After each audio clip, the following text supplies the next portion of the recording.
அப்போவே மக்கள் தொடர்பாளரை சொன்னேன், இதை ஏற்பாடு பண்ண சொல்லி.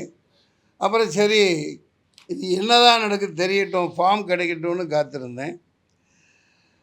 இதை நான் என் வக்கீல், கிரிமினல் லாயர் கிங்ஸ்டன் ஜெரால்டு, அப்புறம் நிக்சன் வில்லியம்ஸ், முரளி குமரன், எல்லா லாயர்ட்டையும் அசிஸ்டண்ட்டு கொண்டு போய் கொடுத்துட்டு இதை ஃபுல்லப் பண்ணணும், நீங்கள் பண்ணி கொடுங்கன்னு. நீ 2 விட்டு வேண்டாம் வா, நான் ஜாமீன் வாங்கி கொடுக்குறேன், சரியா?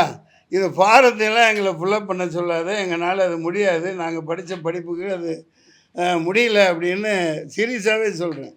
மிகப்பெரிய காமெடி. இந்த ஃபாரத்தை ஒழுங்காக ஃபுல்லப் பண்ணி ஒரு சாதாரண குடிமகன், இது எதுக்கு இந்த எஸ்ஐஆர் திடீர்னு திட்டமிட்டு அடிமையாக்கி மக்கள், அதாவது தங்கத்தட்டில் வச்சு ஓட்டு போட போகிறவனை தாளாட்டி அப்படி பாராட்டி ஒரு வாக்காளர்னு ஒரு மரியாதை இருந்துச்சு.